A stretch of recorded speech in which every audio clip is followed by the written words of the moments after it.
Bonsoir à tous et à toutes. Je vous prie de gagner vos places. Bienvenue ce soir pour cette grande conférence organisée par la chaire éthique et innovation de l'UCO et la filière de sciences politiques. Nous sommes ravis de vous accueillir, étudiants donc de sciences politiques et puis de toutes les filières, notamment via l'AHS éthique. Bienvenue. Et ce soir, nous avons un beau sujet de discussion sur l'éthique de la guerre, l'éthique des machines, le discernement des hommes, toutes choses dont nous parlerons ce soir. Pour ouvrir cette conférence, je vais juste appeler sur scène M. Laurent Péridi, recteur de l'UCO, qui va nous introduire et qui, après, malheureusement, devra nous quitter puisqu'il a un agenda bien plein. Merci.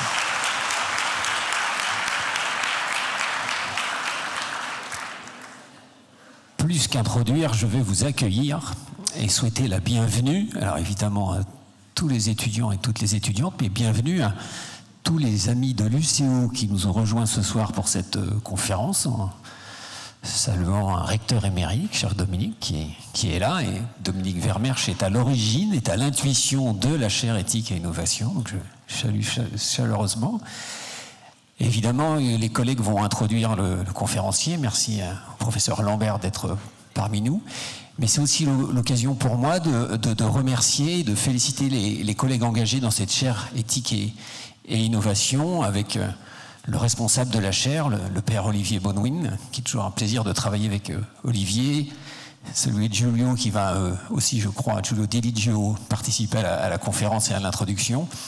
Et puis le co-responsable ou le grand organisateur, Florent Lévesque, qui est ici, et le service mécénat qui est toujours en appui. Merci à chacun pour votre engagement dans cette chaire.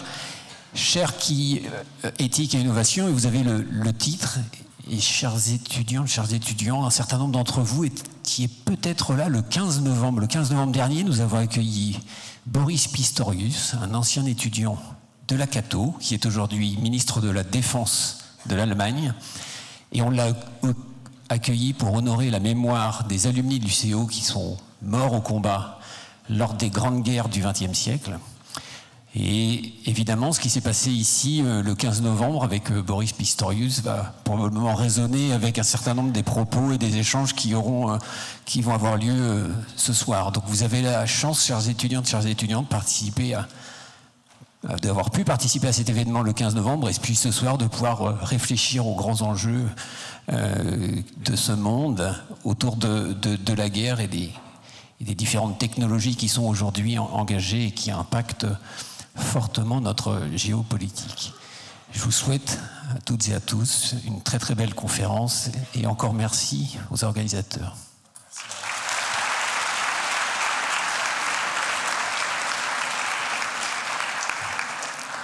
Merci Laurent. Un mot sur la chaire éthique et après je passerai la parole à Giulio Deligio qui vous présentera notre invité de la soirée. Mais un mot sur la chaire éthique. La chaire éthique et innovation qui a été créée par le recteur précédent, elle a un objectif assez simple. Une chaire, qu'est-ce que c'est? Souvent les gens me demandent qu'est-ce que c'est une chaire. La chaire, c'est un lieu partagé entre des enseignants-chercheurs, des étudiants et des entreprises sur un sujet commun. La chaire éthique et innovation, elle porte le sujet éthique en lien avec l'innovation, avec cette idée de fond qui va être très prégnante ce soir, que bien souvent, l'innovation va bon train et ensuite l'éthique arrive. L'éthique arrive toujours après coup. On crée des nouveautés technologiques et quand on est impacté par ces nouveautés technologiques, on se pose des questions en disant est-ce que c'est bien, est-ce que c'est mal, qu'est-ce que ça vaut éthiquement parlant? L'idée de fond de la chaire est la suivante, elle est de dire que peut-être l'éthique devrait être à la source de l'innovation et non pas courir après l'innovation. Peut-être que les grandes innovations sont nées de préoccupations éthiques et donc ce sera tout l'enjeu de notre discussion de ce soir. Je voudrais juste, pour terminer et pas être trop long et pas empiéter sur le sujet de ce soir, remercier les entreprises mécènes qui soutiennent cette chaire et dont vous voyez les logos derrière moi, le groupe Actual, le groupe Lucas, Saute Rapide, le groupe BMG, le Fonds Le Lièvre et Europe Technologies, donc qui sont des entreprises du territoire qui nous soutiennent indéfectiblement dans ce projet qui a bientôt maintenant 6 ou 7 ans, et qui nous font confiance et qui bénéficient aussi de notre richesse, de notre recherche, mais c'est notre richesse, qu'ils soient vivement remerciés. Et je passe la parole à Giulio pour nous présenter notre invité de ce soir. Merci.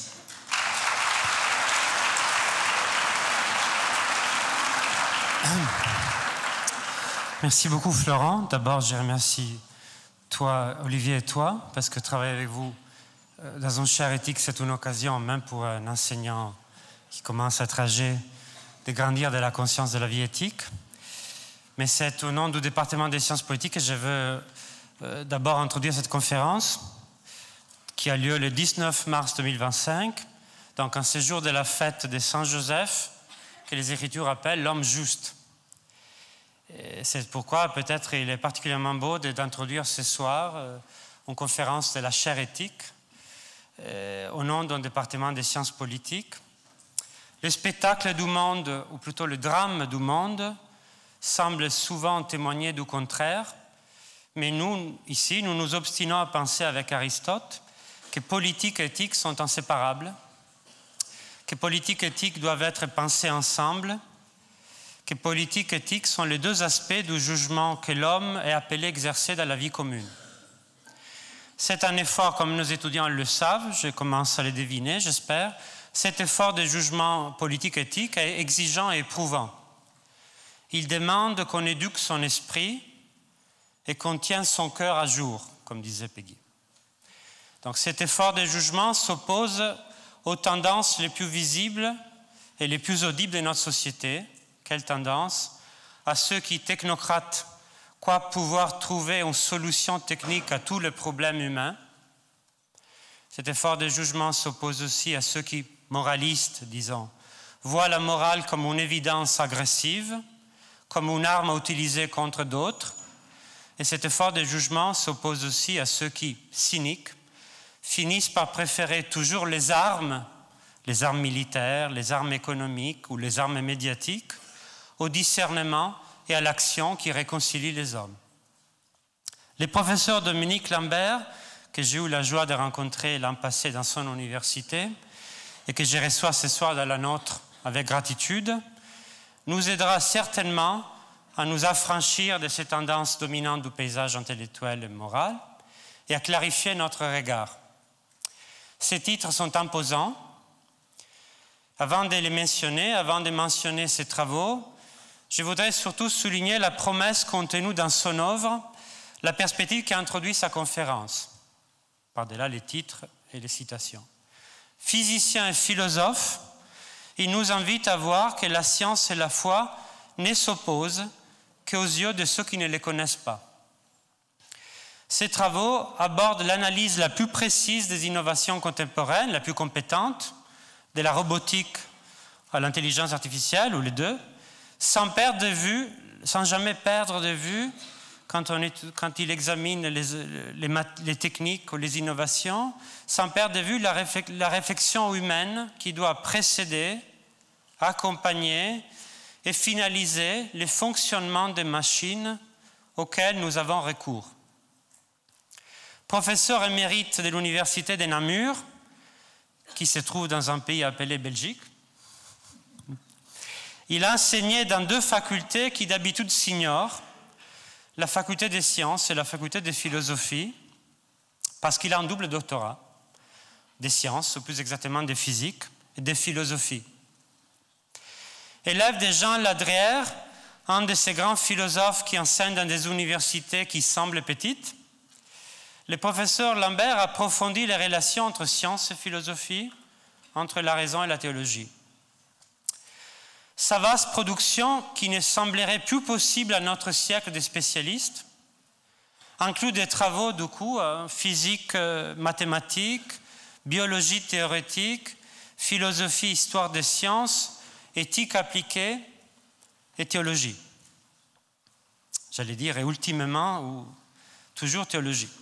Ces livres concentrent les fruits de cette recherche que je dirais compétente et vaste, ou alors qu'on pourrait appeler de cette recherche totalisante. Laissez-moi citer quelques titres qui par eux-mêmes introduisent l'ampleur de ces travaux. le principe anthropique, l'homme est-il le centre de l'univers? Entre le corps et l'esprit, au cœur de sciences ou métaphysique rigoureuse, un atome d'univers, la vie et l'œuvre de Georges Lemaître, science et théologie, les figures d'un dialogue, et la robotique et l'intelligence artificielle.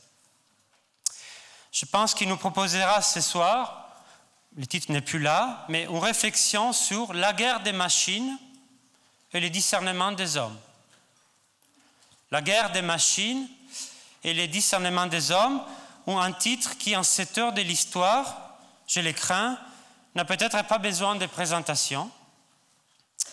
En plus d'un sens, quand on y réfléchit, les machines et les guerres occupent nos pensées.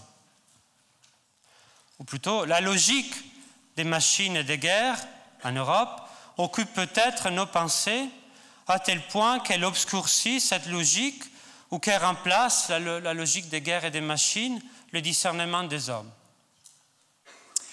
Ce que les militaires appellent, comme le savent ici certains d'entre eux, le fog of war, le brouillard de la guerre, devient à vrai dire parfois notre situation quotidienne. Et on est tenté de déléguer alors encore plus dans cette brouillard, dans cette incertitude à laquelle on avance, dans ces ténèbres, on est tenté de déléguer encore plus à des mécanismes inflexibles la recherche de la victoire, de la production, voire du salut. Et c'est pourquoi le professeur Lambert, sans oublier les tourments de la guerre, élargira ce soir, comme vous allez le voir, la réflexion à notre vie ordinaire, à ce que les robots font de la France, comme l'aurait dit Bernanos, à ce que nous devenons à l'homme des machines. Nous pourrons alors l'écouter attentivement, je vous propose de l'écouter attentivement, et nous demandons, quand nous déléguons quelque chose à des machines, quel bien voulons-nous produire? Quel que soit notre imaginaire de technique, quel bien voulons-nous produire? Et sont-elles capables de les produire? Ou alors, de quelles tâches voulons-nous nous délester? Des soucis administratifs les plus aliénants? Des activités les plus lourdes? Ou alors, des décisions constitutives de la vie humaine? Et pour affronter ces questions exigeantes et éprouvantes, je lui laisse avec plaisir et gratitude la parole. Merci beaucoup.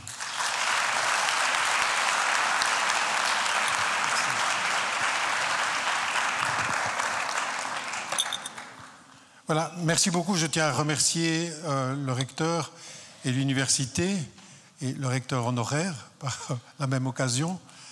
Je remercie les membres de la chaire de m'avoir fait l'honneur et le plaisir de m'inviter. Je vous remercie spécialement pour l'initiative que l'université a prise de fonder cette chaire tellement importante aujourd'hui. Et je vous remercie aussi de me donner l'occasion de partager avec vous quelques réflexions sur la robotisation des conflits et surtout du problème de la délégation des pouvoirs de l'homme à des machines pour des activités extrêmement cruciales, dont la guerre en particulier.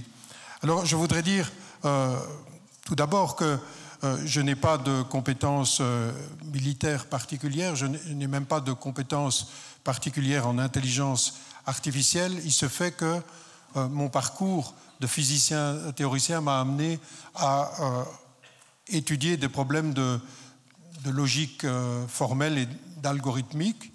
Et il y a quelques années, en tant que philosophe, j'avais été approché par la mission du Saint-Siège à l'ONU pour m'occuper, il y a de ça une dizaine d'années, de la question des questions éthiques et juridiques liées à l'utilisation de robots de plus en plus autonomes armés. Et c'est à ce titre-là que je me suis intéressé de manière un peu concrète à, on pourrait dire, la robotisation des forces armées ou la robotique et l'intelligence artificielle dans le domaine de la sécurité et de la défense. Donc c'est un peu comme logicien et puis comme on pourrait dire philosophe que je me suis intéressé à ça, avec un lien particulier aux diplomates et dans le contexte de discussions internationales sur la pertinence ou non d'introduire ou de permettre ou de limiter les armes autonomes. Bien. Alors, mon exposé sera structuré en 9 points. Le premier point, je vais essayer de montrer comment l'autonomie s'est imposée d'une certaine manière à notre société, pourquoi d'une certaine manière les processus autonomes sont montés en puissance et ce qui nous a forcé à une délégation de nos pouvoirs aux machines. Dans un deuxième temps, je poserai la question de savoir si toute délégation de pouvoir humain à des machines est nécessairement problématique ou si d'une certaine manière cette délégation à des machines autonomes ne peut pas d'une certaine manière présenter des points positifs pour l'humanité. Mais bien entendu, dans un troisième temps, j'envisagerai les dangers d'une telle délégation en montrant que ces dangers avaient été largement pressentis, entre autres dans une réflexion sur la délégation de pouvoir politique à des machines. Et je citerai ici Bernanos, mais aussi le père Dubarle, ouvrant aussi à la réflexion d'Alain Suppiot sur la gouvernance par les nombres. Après avoir situé le problème de manière assez générale, si vous voulez, je vais entrer plus particulièrement dans le domaine des armes autonomes et je montrerai quels sont les critères qui nous permettent de discerner de la légitimité ou non de l'usage de ce genre de technologie en utilisant des arguments de type épistémologique, mais aussi en montrant que le problème n'est peut-être pas tant la délégation à des machines autonomes que l'évacuation du sens profond de nos actions. Et montrant que le problème central est l'évacuation du sens, je poserai la question de savoir, mais comment réinvestir de sens les actions? Et pour cela, je convoquerai une réflexion éthique pour déboucher, 8e point, à une exigence de maintenir l'humain dans les processus par un modèle de relation entre l'homme et la machine qui sera aux antipodes d'une délégation totale des pouvoirs à la machine ou le retrait total dans une supervision qui serait seulement humaine ou simplement un partage d'autorité, mais essayant de montrer un modèle où l'humain informe à tout moment, y compris les machines autonomes. Et j'essayerai d'arriver dans le dernier point, 9e point, à l'implémentation concrète de ce modèle. Bien. Merci. Alors, bien entendu, je voudrais dans un premier temps rapidement, montrer que la délégation de pouvoir à des machines ne tombe pas dans notre société, si vous voulez, n'importe comment. Elle correspond finalement à une société qui s'est complexifiée, complexité du monde par la mondialisation, par l'interrelation des marchés, des institutions, des personnes, des nations, etc. Ce réseau interconnecté, très complexe, nécessitant une surveillance, une maîtrise de ces réseaux fonctionnant à des vitesses ultra rapides que l'homme lui-même ne peut pas surveiller en temps réel. Pensons par exemple à la supervision du trafic aérien ou maritime en temps réel, la supervision de l'allocation des ressources énergétiques. Donc tous ces réseaux extrêmement complexes, interconnectés, demandent une supervision, mais la supervision est souvent au-delà de ce que l'homme peut faire en temps réel et d'une certaine manière, il vaut mieux que la régulation de certains du trafic aérien ou maritime de temps à autre soit fait par des machines plutôt que par des humains très faillibles et très lents. Donc, en fait, ce genre de réseau interconnecté, la gestion des données massives qui nous arrivent, la rapidité des processus d'échange, la nécessité aussi d'éviter des tâches qui sont embêtantes, on pourrait dire dangereuses, etc. Dull, dirty and dangerous, comme disent les Anglais. Donc la nécessité de remplacer l'homme par la machine est d'une certaine manière aujourd'hui comme une nécessité. Hein, on peut le regretter, mais dans le fond, si on réfléchit un peu profondément, on se rend compte qu'il n'est pas possible aujourd'hui dans la société telle qu'elle est de penser des réseaux complexes avec des vitesses de processus très rapides sans la délégation de certains pouvoirs humains aux machines. Bien entendu, j'en reparlerai, la guerre a fait apparaître aussi, pas dans ses aspects d'abord offensifs, mais aussi dans l'aspect de sécurité et de défense, la nécessité de se prémunir contre des invasions qui tenteraient de saturer les lignes de défense des pays démocratiques et qui appellent alors à une réaction qui est difficile en temps réel et qui nécessite la délégation de pouvoir à des machines susceptibles de nous protéger, bien sûr, pas à n'importe quel prix, et c'est ce que, justement, l'interrogation éthique porte justement sur ce point. Bien, dia suivante, merci.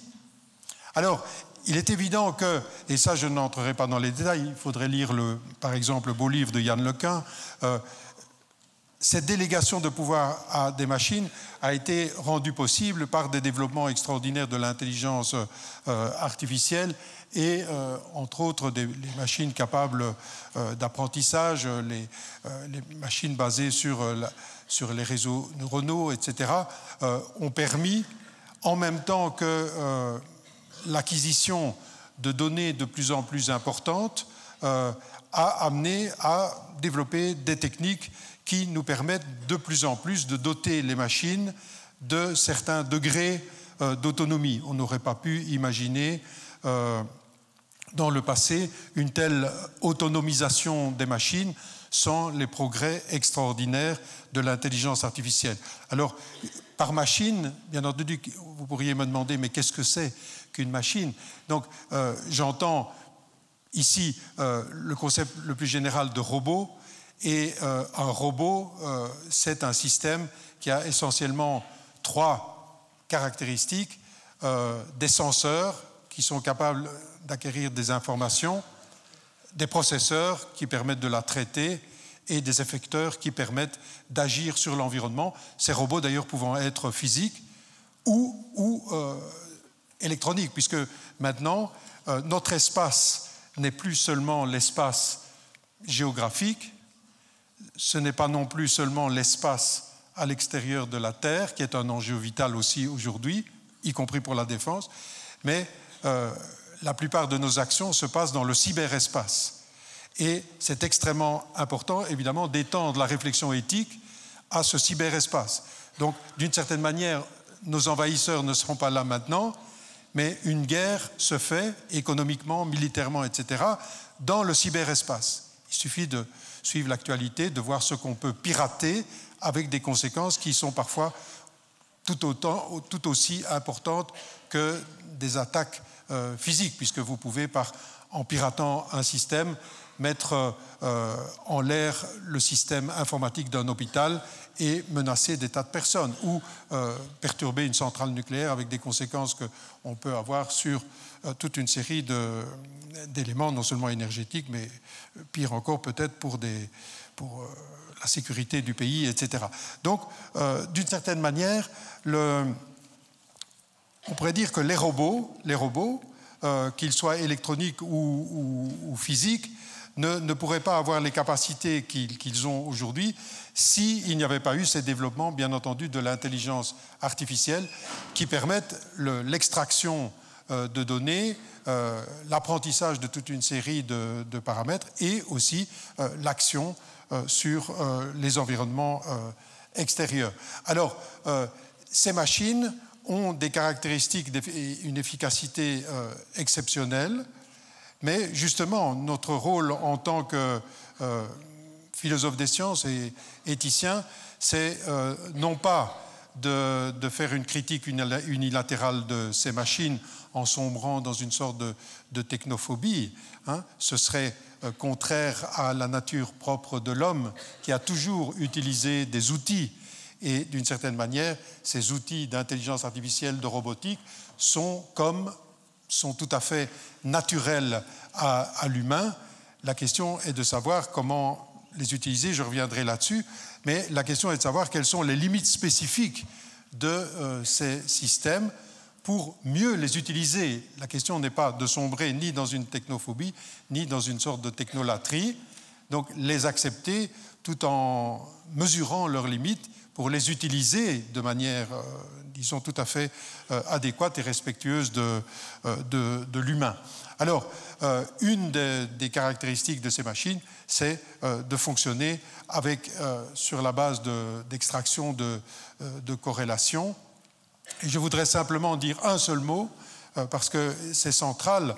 Vous savez que ces machines explorent le réseau et petit à petit établissent des corrélations entre différentes données, mais la philosophie, certainement, depuis Hume et d'autres, ont bien fait remarquer que, bien entendu, corrélation n'est pas causalité, et la petite parabole géométrique que je vous montre ici indique tout à fait les limites de cela.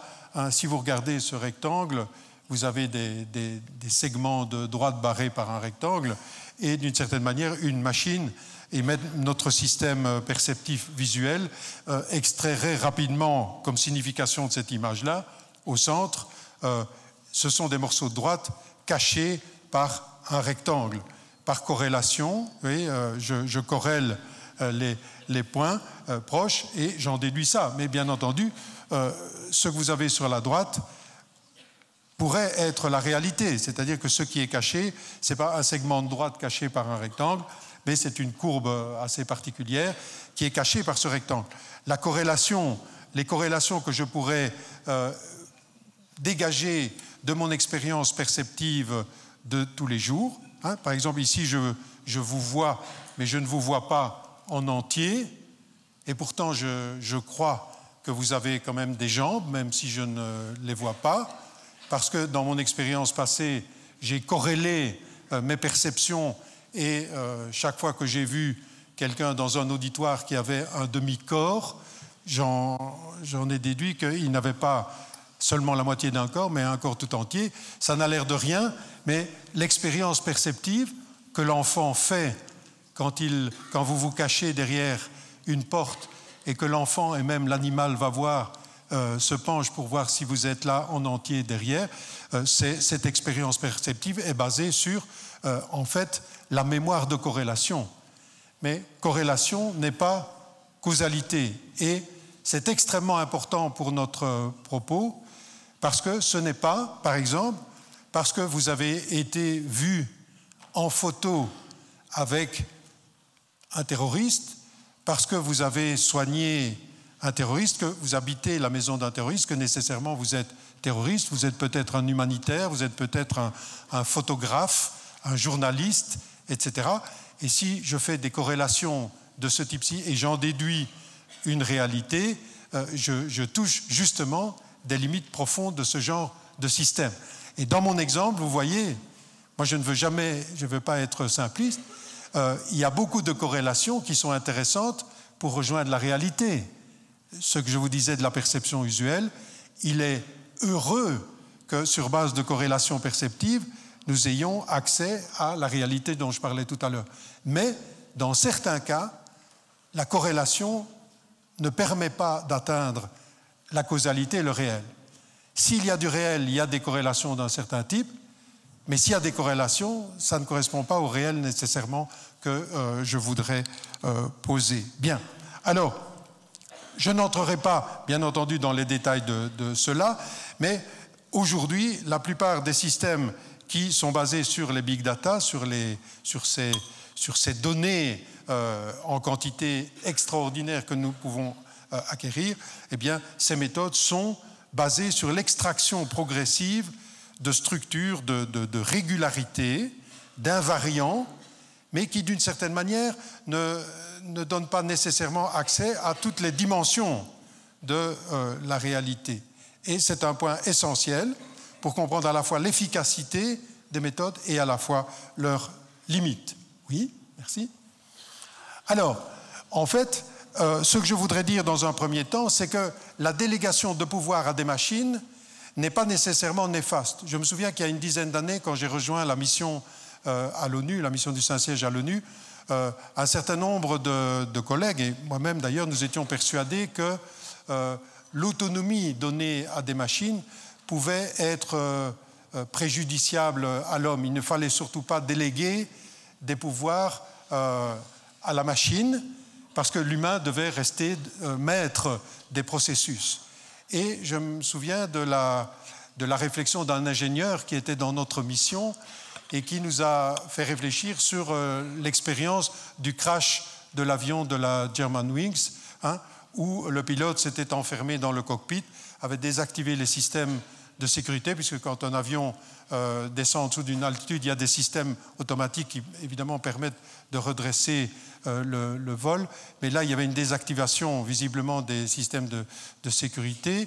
Et, dans le fond, le pilote a plongé l'avion sur la montagne et a tué énormément de personnes. Et l'ingénieur nous faisait remarquer que, oui, mais si l'avion avait été doté d'un système d'intelligence artificielle capable de repérer des comportements aberrants du pilote et de supprimer le pilotage humain pour le substituer à un pilotage artificiel, on aurait pu éventuellement sauver les personnes. Et donc, bien entendu, la substitution du pilotage artificiel au pilotage humain n'est pas toujours nécessairement une bonne solution, mais dans certains cas, la machine évite les aberrations d'un humain qui ne se comporte pas dignement, si vous voulez, qui ne se comporte pas de manière à respecter la dignité de l'humain. Et ça, c'est un point, vous voyez, décisif. Donc le point éthique que je voudrais soulever ne concerne pas, si vous voulez, ne serait pas immédiatement contre un certain degré d'autonomie laissé aux machines. Parce que dans un certain nombre de situations, l'autonomisation va avec la sécurité, si vous voulez. De la même façon, on a aujourd'hui des systèmes d'intelligence artificielle en médecine qui permettent, donc vous avez des opérations extrêmement délicates dans le cerveau, et ces opérations de microchirurgie sont assistées par des systèmes d'intelligence artificielle qui permettent éventuellement de corriger ou bien d'éviter des mouvements aberrants de la main du chirurgien. Ou vous avez dans la surveillance des ouvrages d'art ou des centrales nucléaires, on a des systèmes d'intelligence artificielle qui empêchent un opérateur de drone qui surveille ces ouvrages d'art d'aller par un mouvement aberrant projeter le drone sur le dôme d'une centrale nucléaire ou sur un pont. Alors, dans ce cas-là, on pourrait dire le robot autonome est au service de la sécurité. Alors, vous avez appris dernièrement, malheureusement, cette collision entre deux navires dans la mer du Nord qui a coûté la vie à un marin. En fait, il s'agit d'une erreur visiblement humaine et on pourrait penser que si on avait activé des systèmes d'intelligence artificielle anti-collision, etc., vous voyez, le pilotage humain était dans ce cas-là moins sécurisant qu'un système autonome. Le tout, c'est de voir quels sont les critères de délégation des pouvoirs de l'homme à la machine et sur base de quels critères il est important ici ou là de laisser des degrés de liberté à la machine. Parfois, il vaut mieux ne pas lui laisser des degrés de liberté. Et on sait, vous connaissez probablement, vous connaissez l'exemple célèbre dans le domaine de la sécurité, l'histoire du colonel Petrov, qui était un colonel responsable de la défense antiaérienne en Union soviétique et qui, d'une certaine manière, a évité une catastrophe nucléaire, une guerre nucléaire, une riposte nucléaire. La chose était la suivante. Donc, le système de détection d'une menace nucléaire dans l'Union soviétique, si vous voulez, dans les années 80, a détecté 5 missiles qui venaient des États-Unis. Et tous les voyants du système étaient d'une certaine manière au vert pour préparer une riposte. Donc c'était une vraie menace, il y avait une riposte. Et la machine encourageait, oui, le système automatique encourageait la riposte. Et la réaction du colonel Petrov, qui n'a été connue que bien plus tard, parce que dans le fond, à son époque, il a eu des ennuis parce qu'il n'avait pas complètement suivi les procédures et prévenu sa hiérarchie de ce qui s'était passé. On l'a su bien après, hein, après les années 90. On a appris ce que le colonel Petrov avait fait. Il n'a pas fait confiance à la machine. Il s'est dit, si ce sont simplement 5 missiles qui viennent, alors ce n'est pas véritablement une action militairement sensée, parce que ça va toucher localement des sites, mais la riposte pourra être encore plus massive sur l'Union soviétique, si vous voulez. 5 missiles, c'est d'une certaine manière peut-être pas suffisant. Bon, c'est déjà assez, mais ce n'est pas suffisant. D'autre part, a-t-il dit, il a fait jouer les valeurs morales. C'est-à-dire, je ne prends pas la décision d'aller raser la moitié de la terre, parce que d'une certaine manière, sa conscience d'officier se disait, non, je ne peux pas prendre la responsabilité d'aller raser une partie de l'humanité. Et là, il a pris la décision de ne pas activer la riposte. Et par après, on s'est rendu compte que le problème venait d'une limite du système d'identification, si vous voulez, le système de reconnaissance des départs des missiles. En fait, ce sont des capteurs infrarouges qui repéraient l'effet thermique des tuyères. Et il s'agissait, au lieu si vous voulez, des effets thermiques des tuyères, d'un reflet du soleil sur des nuages, mais qui était tout à fait exceptionnel.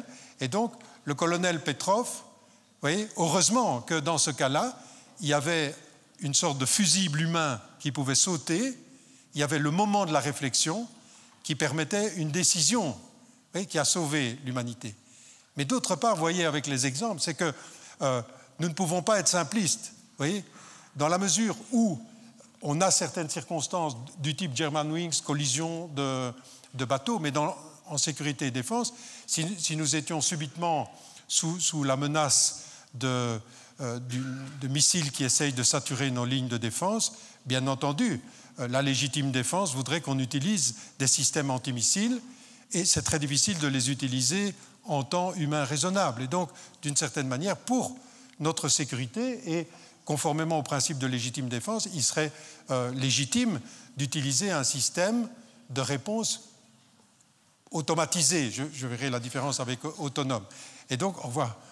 Et donc, d'une certaine manière, ce que je voudrais dire ici, c'est que l'autonomie n'est pas nécessairement le problème, parce que l'autonomie peut être au service de l'humain. Et c'est intéressant d'aller peut-être revoir quelques sources, et dans un petit livre qui est très peu lu aujourd'hui, mais qui est néanmoins très intéressant, d'Emmanuel Mounier, le personnaliste chrétien. Emmanuel Mounier avait réfléchi sur la notion de progrès à un moment où il y avait une sorte de contestation du progrès au nom de valeurs chrétiennes, de l'éthique chrétienne, etc. Et la montée en puissance de la cybernétique, des machines, etc., faisait craindre pour l'humain, si vous voulez, pour le respect de l'humain. Et Mounier, dans ce petit livre, La petite peur du XXe siècle, dit ceci: la machine n'est pas comme l'outil un simple prolongement matériel de nos membres.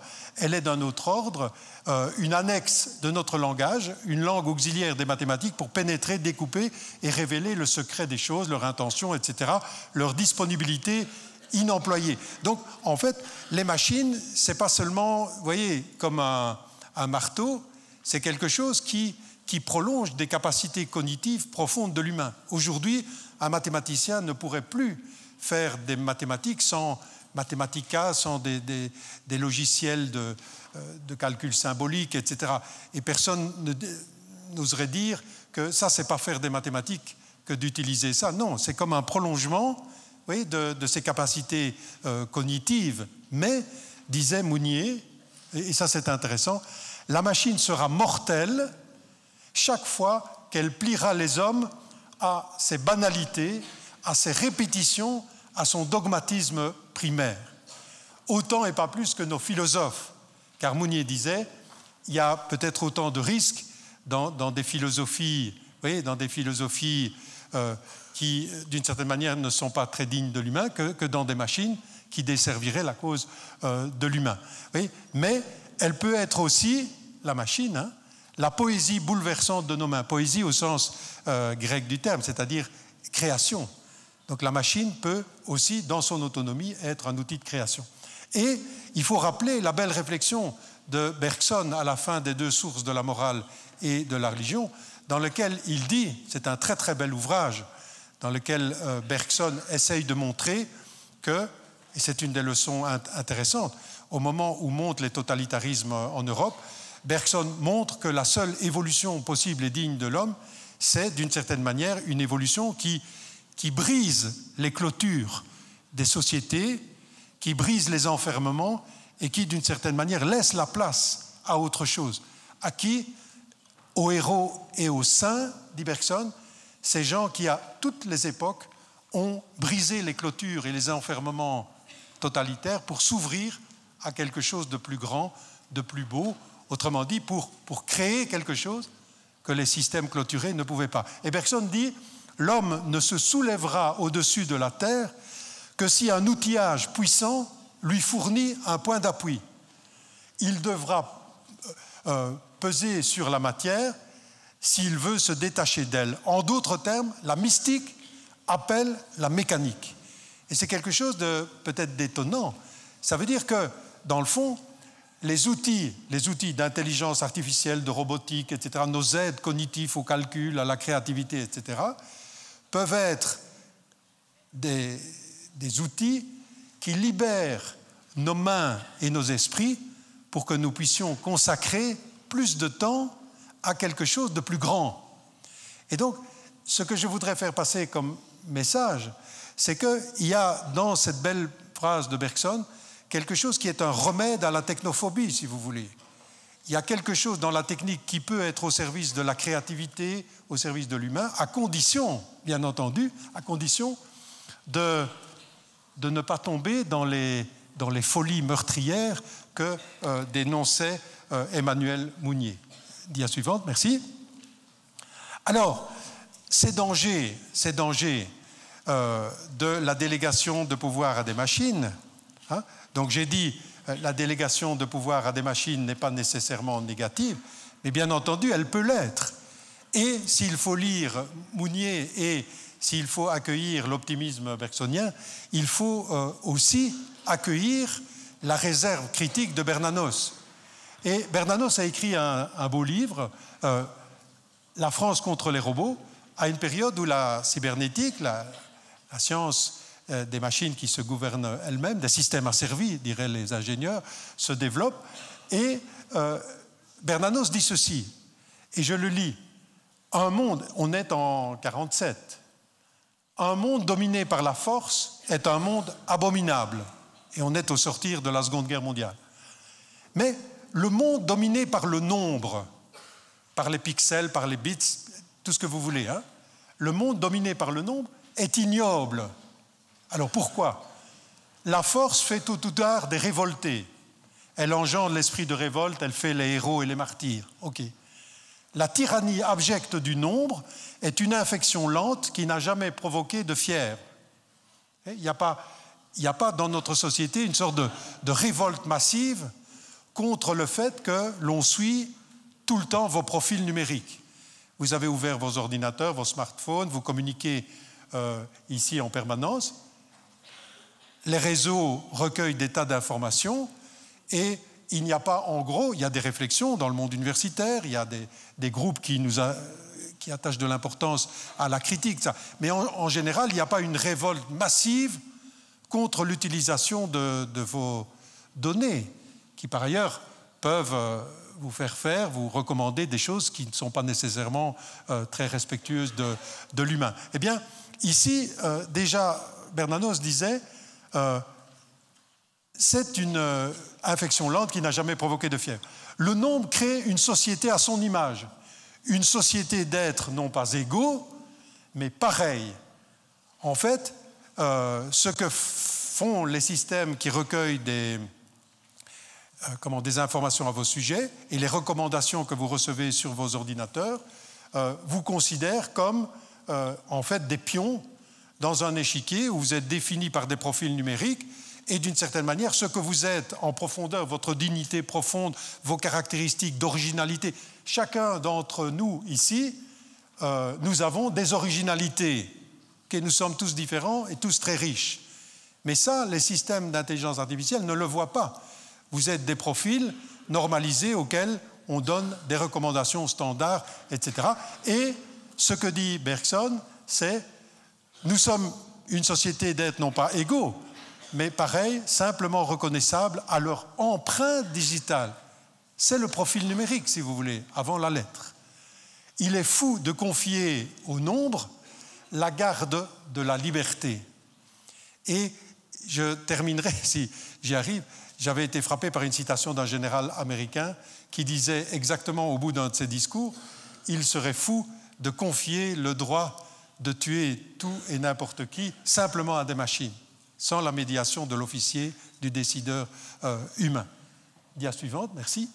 Donc, d'une certaine manière, ce qui est intéressant, c'est de voir qu'il y a déjà très longtemps, des gens avaient alerté sur les dangers d'une sorte de gouvernance par les nombres. Et ici, je cite, je ne vais pas lire tout cela, mais le beau cours que Alain Suppiot avait donné au Collège de France sur la gouvernance par les nombres, où d'une certaine manière, il reprend cette critique d'une sorte de gouvernement qui deviendrait simplement une gouvernance basée uniquement sur des paramètres numériques. Et vous avez ici quelque chose d'assez intéressant. Alain Suppiot dit, calqué sur le modèle de l'automate, la machine à gouverner par Hobbes dans le Léviathan était régie par des lois inflexibles, de même type que celles découvertes par Galilée dans le domaine de la physique.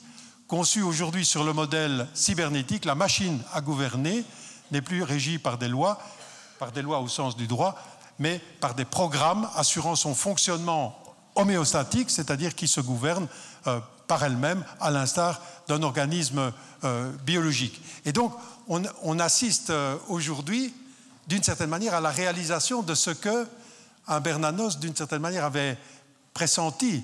C'est-à-dire que nous passons petit à petit, non plus à un gouvernement par des lois, par des consensus, par des dialogues démocratiques, etc., mais par, d'une certaine manière, une gouvernance par des régularités numériques et par des systèmes, finalement, de traitement de l'information et de calcul.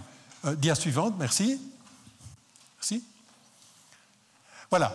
Et ici, on retrouve la chose suivante sur laquelle je voudrais aussi insister, c'est que l'idée de recourir, de déléguer à une machine qui calcule vite, bien, etc., rappelle, si vous voulez, une sorte de mythe d'une expertise complètement neutre, objective, qui pourrait se passer des humains.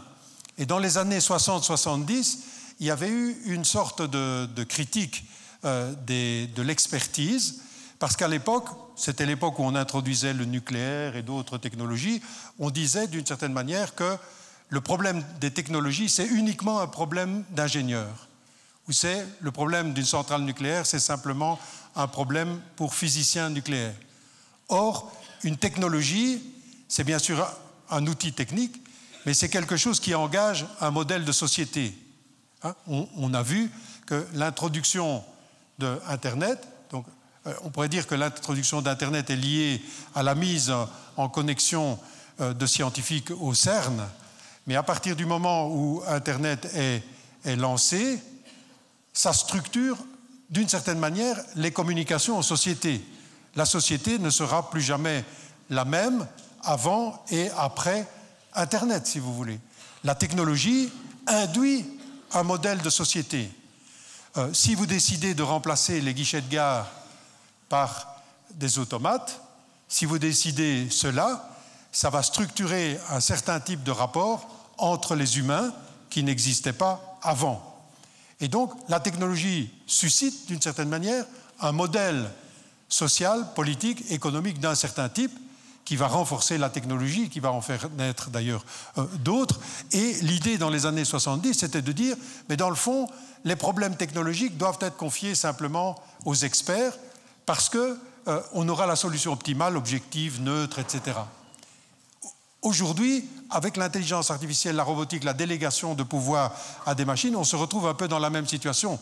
On pourrait dire, ne laissez pas à la démocratie le soin du gouvernement. Nous avons des machines qui font beaucoup mieux que vous et on aura des solutions optimales. Le mythe de l'expertise, si vous voulez, neutre, objectif, comme si on pouvait se passer du débat démocratique lors de l'introduction de technologies. Comme si on pouvait à un certain moment se passer totalement de l'humain, la technologie faisant mieux et plus vite que l'humain.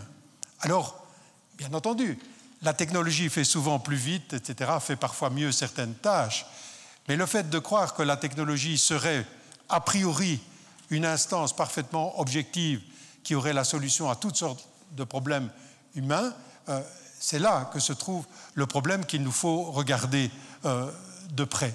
Alors, dia suivante, merci. Ce que je voudrais dire par là, c'est que la technologie, d'une certaine manière, n'est jamais neutre. Oui, la technologie n'est jamais neutre. Une technologie est porteuse de choix politiques d'un certain type ou de choix économiques d'un certain type. Et donc, si la technologie est elle-même porteuse de biais politiques, économiques, etc., il convient de faire une analyse de la technologie qui ne soit pas simplement technologique, si vous voulez.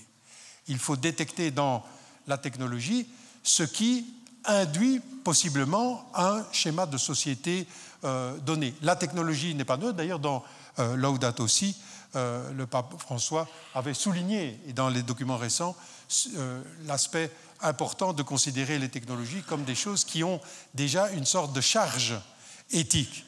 Et c'est un point important pour juger des questions de défense, mais aussi les questions d'intelligence artificielle de façon générale, parce que souvent on considère que les objets techniques sont neutres, mais c'est seulement l'utilisation qui, dans le fond, est chargée moralement.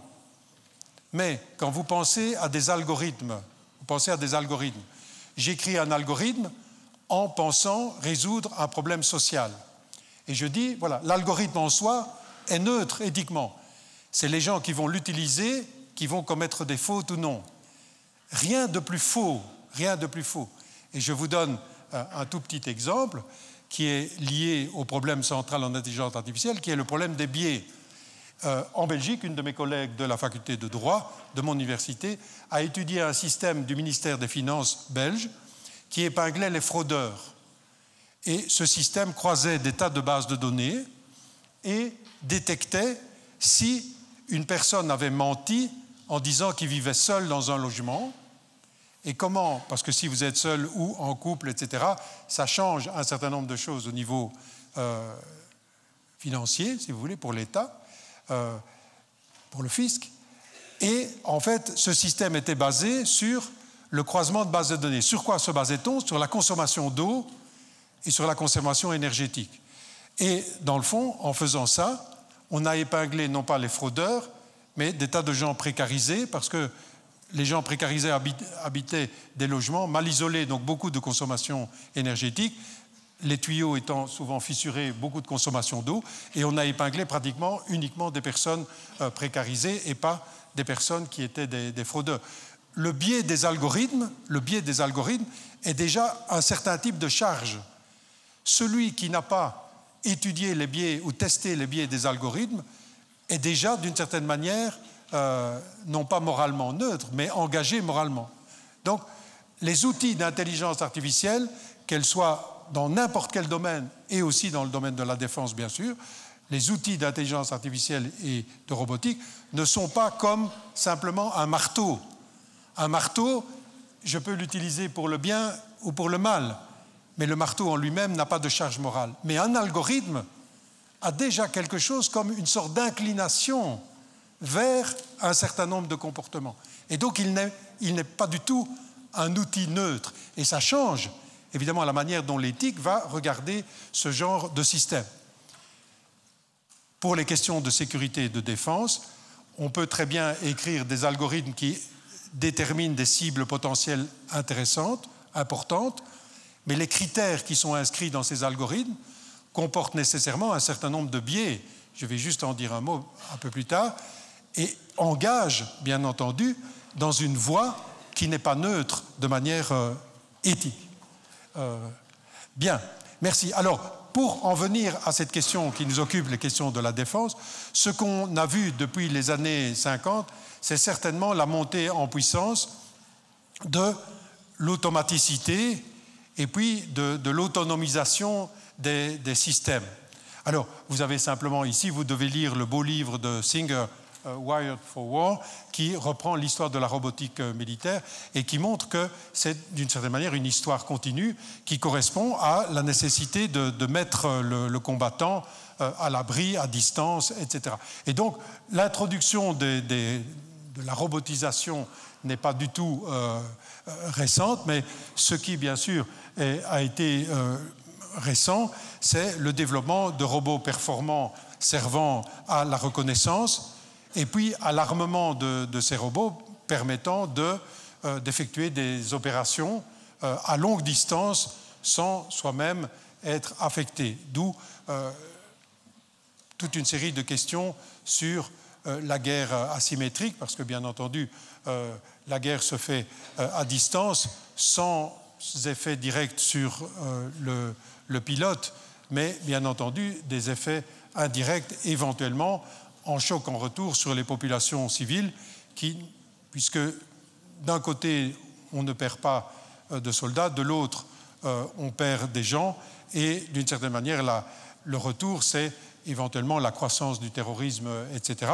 Bon, il y a des tas de questions éthiques liées à cette guerre à distance, mais c'est clair que dans les années 90, de plus en plus d'utilisation de ces systèmes, après la guerre des Balkans, on utilisait surtout des drones de reconnaissance, puis avec la guerre d'Afghanistan, l'armement des drones, et puis, merci, dia suivante, maintenant, ce qui était considéré, vous voyez, ici, j'ai extrait de Scientific American il y a une dizaine d'années, ce qui était considéré comme de la science-fiction est maintenant devenu de plus en plus une réalité et le problème de l'autonomie des machines est d'une certaine manière devenu de plus en plus une réalité et ceci lié à quoi? Eh bien, lié au fait que ces systèmes de drones peuvent subir des coupures de communication, ce qui d'une certaine manière demande de continuer l'action sans être relié au poste de commandement, donc ce qui demande un certain type d'autonomie, je préciserai la chose. Ce qui a rendu aussi, ce qui a constitué aussi un argument, c'est le fait qu'on pourrait se retrouver devant des attaques qui saturent les lignes de défense avec des essaims de drones. Et pour y répondre, bien entendu, la réponse en temps réel humain serait difficile, d'où le recours à des systèmes de plus en plus autonomes. Et puis, il y a bien entendu les situations où on ne peut pas téléopérer des drones, par exemple des drones sous-marins, pour des raisons électromagnétiques. Et donc, l'autonomie des systèmes s'est imposée. Et donc, à tel point qu'il y a 10 ans, quand j'ai commencé à m'intéresser à la question et que j'étais dans des groupes qui réfléchissaient autour de la conférence sur les armes classiques à l'ONU, on considérait que c'était largement de la science-fiction et que l'autonomie ne prendrait pas un essor important. Maintenant, on est confronté quand même à des systèmes qui sont de plus en plus autonomisés. Bien entendu, jamais aucun chef militaire ou politique ne voudrait admettre et n'admettrait un système totalement autonome. Ce serait complètement ridicule, puisque, dans le fond, les systèmes totalement autonomes pourraient se retourner contre les intentions du chef militaire ou des chefs politiques. Donc, l'autonomie, au sens d'une autonomisation totale et radicale des systèmes, est d'une certaine manière quelque chose auquel on ne pense pas. Mais de larges degrés d'autonomie, c'est-à-dire des capacités de pouvoir sélectionner, acquérir automatiquement des données sur les objectifs, les sélectionner, les traiter, etc., les suivre et les traiter, ça, bien sûr, aujourd'hui, on rencontre ces systèmes de plus en plus. Oui.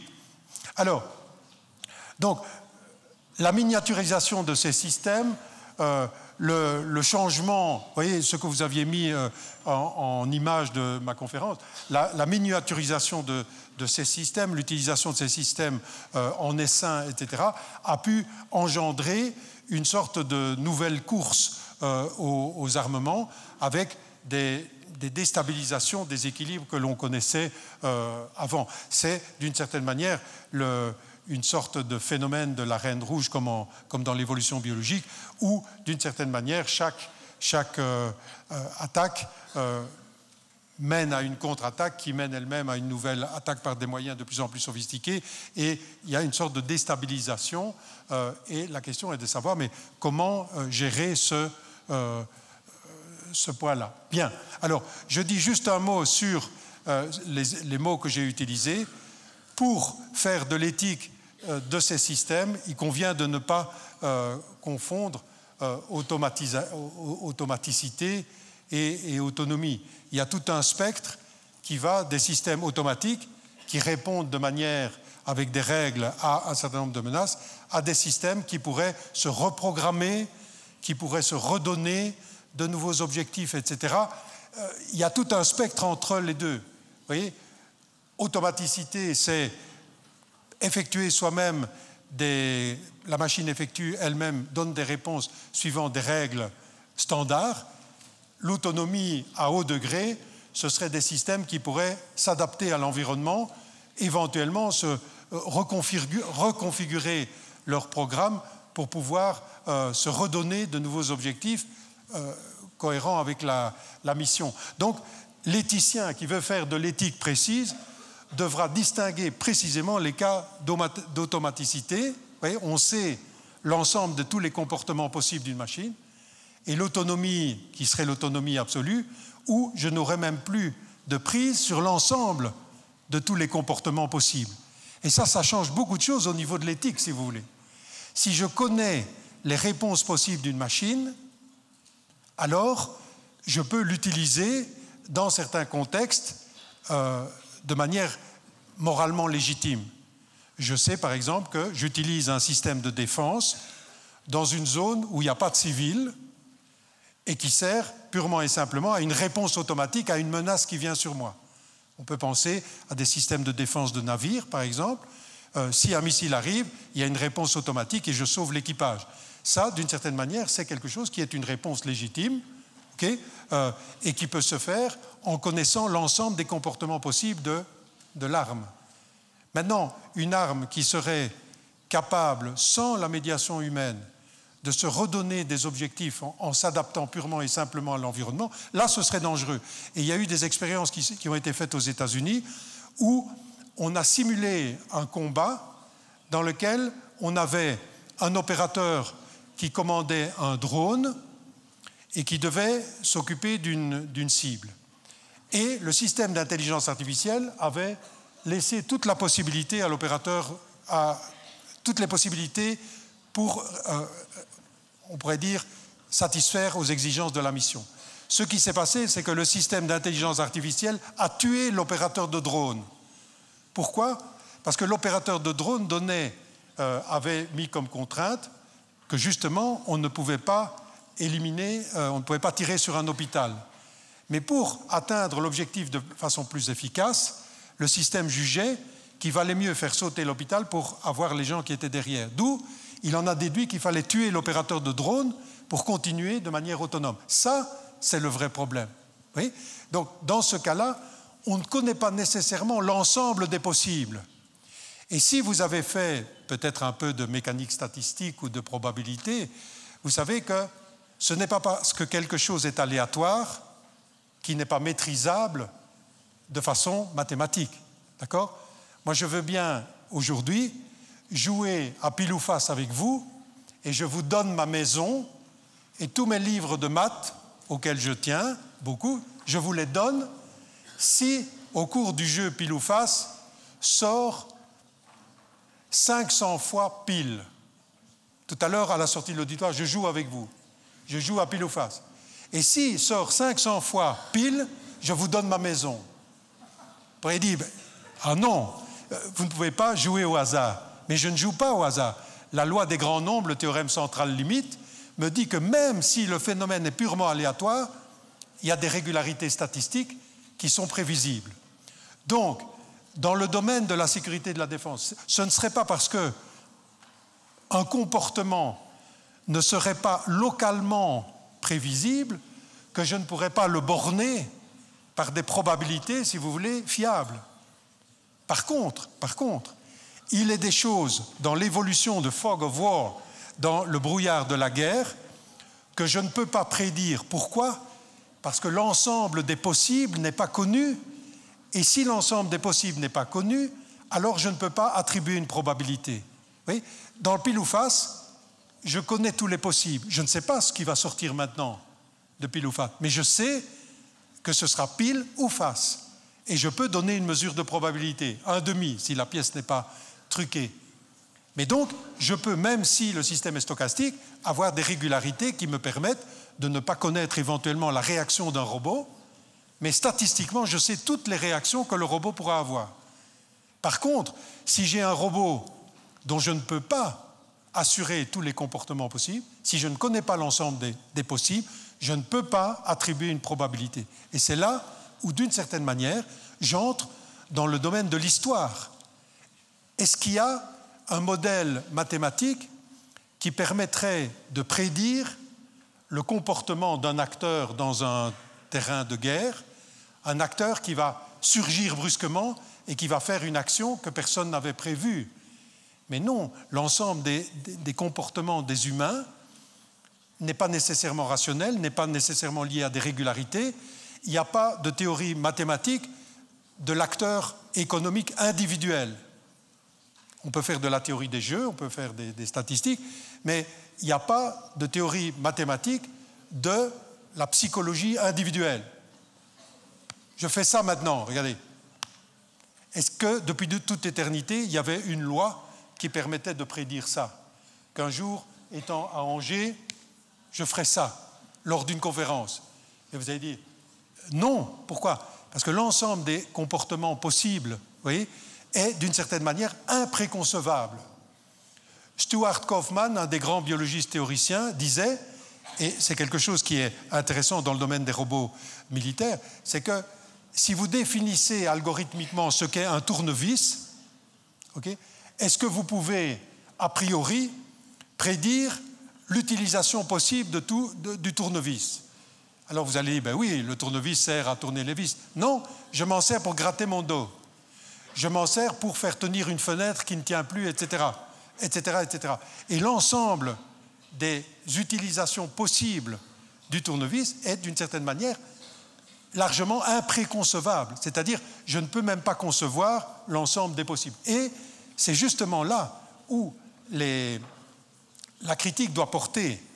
Il y a des situations dans lesquelles je peux borner les comportements possibles, et donc je peux juridiquement les réguler et éthiquement les analyser. Il y a des systèmes dans lesquels il y a des situations qui sont largement impréconcevables. Et alors, je vais terminer, parce qu'il faut que je termine. Je vais terminer par ça. Donc, dans le domaine de l'utilisation des machines autonomes, dans les cas qui nous intéressent ici, de la sécurité et de la défense, y a-t-il une manière d'introduire une réflexion éthique qui serait à la hauteur dans le sens, tienne compte de la réalité de l'introduction de ces machines, mais puisse être à la hauteur d'une éthique qui respecterait la dignité des personnes, qui respecterait le bien commun de l'humanité, qui respecterait les exigences de la justice. Existe-t-il une manière de faire cela? Eh bien, on pourrait dire, si on réfléchit, on pourrait avoir différents modèles. Soit le modèle qui pense qu'on va résoudre les problèmes de sécurité, de défense, d'économie, etc., en déléguant tout à une machine. Mais ça ne marche pas. Parce que d'une certaine manière, comme je viens de le montrer maintenant, il y a dans la réalité humaine des choses que vous ne pouvez pas calculer. Pensez simplement au droit. C'est un vieux débat sur le droit. Quand un magistrat juge, on pourrait se dire, et Kalinowski avait déjà pensé ça dans les années 50, et von Wright, à la suite de Wittgenstein à Cambridge, pourrait-on remplacer le magistrat par une machine qui juge automatiquement? Mais la réponse est, le magistrat peut appliquer des règles de droit et faire des déductions juridiques, mais la qualification d'un fait, est-ce que c'est un homicide volontaire ou involontaire? Quel est le contexte qui me permet de préciser les intentions? Ça, ce n'est pas du tout algorithmique. Et déjà, Aristote, dans l'Éthique à Nicomaque, disait, ça ne relève pas de la dérivation logique. Il y a des réflexions humaines extrêmement importantes. Par exemple, ça, comment juger, comment prendre une décision, qui ne sont pas calculables. Le mythe du tout calculable n'est pas possible. Non seulement parce que, justement, il y a des choses qui échappent à la déduction logique, mais la déduction logique se base toujours sur des premiers principes. Et les premiers principes eux-mêmes ne sont pas déductibles de la dérivation. Sinon, on ferait une pétition de principe. Donc, tout n'est pas calculable. Et pour vous en persuader, je donnais l'exemple de l'histoire humaine ne relève pas d'un calcul. Le jugement d'un officier sur le terrain ne relève pas d'un calcul. Je vous donne juste un petit exemple de cela pour montrer que tout ne peut pas être calculable. Un jour, quelqu'un m'a raconté, lors des discussions à l'ONU, la chose suivante. Il doit faire sortir un insurgé d'un bâtiment et la troupe va exfiltrer la personne, va sortir la personne du bâtiment, et au moment où ils font des tirs d'approche, etc., voilà qu'une jeune fille entre dans le champ de mire de la section. Et la question se pose de savoir que faut-il faire. Quelqu'un donne le renseignement que cette fille est en fait en train de transporte régulièrement des munitions, et donc du point de vue du droit international humanitaire, elle est considérée comme co-belligérante. Donc d'une certaine manière, elle peut être ciblée. L'officier m'a raconté qu'il a préféré mettre en danger sa troupe pour ne pas cibler la jeune fille. Et son raisonnement a été de dire comment, à son âge, peut-on être conscient réellement des enjeux de ce qu'on fait. Il a mis en danger sa troupe et finalement, ils ont réussi à faire sortir l'insurgé, si vous voulez, sans devoir cibler la personne. Mais, me disait-il, toutes les informations que j'avais reçues des drones d'observation, etc., me donnaient la possibilité de faire ça. Si un système automatisé avait pu, ou autonome avait pu, on aurait ciblé la jeune fille de façon, en plus, légale. Oui, mais la décision morale est quelque chose qui échappe au calcul. Et c'est ça que, dans le débat sur le droit, Ricoeur disait, le magistrat est celui qui humanise le droit. L'officier est celui qui humanise le combat. Le décideur économique est celui qui humanise l'entreprise. Et on ne pourra pas les remplacer, justement, parce qu'il y a des choses qui sont des actes créatifs, des actes qui sortent des règles pour sauver l'esprit de la règle. Et Mireille Delmas-Marty, dont j'admire le travail au Collège de France en droit international, disait la chose suivante: on pourra automatiser le droit, mais on ne pourra jamais remplacer le roseau pensant, disait-elle, en faisant allusion à Pascal, parce que seul le magistrat est capable de suspendre l'exécution d'une règle pour sauver l'esprit de la règle. Ce qu'a fait l'officier, c'est suspendre l'exécution d'une règle, dans le fond, d'une règle militaire, pour sauver l'esprit de ce qu'est un officier, c'est-à-dire pas seulement un technicien exécutant des ordres, mais un humain qui prend des décisions pour, d'une certaine manière, sauver l'humanité. Deuxième modèle, on pourrait dire, alors revenons au contrôle purement humain, mais non, ça ne marche pas. L'humain n'est pas capable de gérer les systèmes complexes qu'on a aujourd'hui, encore moins dans les systèmes de sécurité et de défense. Alors, partageons l'autorité. Parfois la machine, parfois l'homme. Non, ça ne marche pas, parce que le temps que la machine va vous prendre, elle va peut-être utiliser ce temps pour faire des choses qui sont complètement immorales. Alors que faire? Eh bien, la solution que je propose, c'est d'une certaine manière d'avoir un modèle, pas tout machine, pas tout homme, pas moitié machine, moitié homme, mais un système qui, depuis le départ, depuis le début, humanise la technologie dans le sens suivant, inscrit by design dans la structure même de la technologie des exigences juridiques et éthiques. Exemple, si je suis un militaire chargé d'utiliser aujourd'hui des systèmes autonomes, je vais utiliser des systèmes autonomes dans la mesure où ça sert la défense d'intérêts démocratiques légitimes, mais je n'utiliserai pas, par exemple, des systèmes dont je ne connais pas l'ensemble des comportements possibles, ni, si je ne connais pas non plus, l'aire géographique dans laquelle il opère.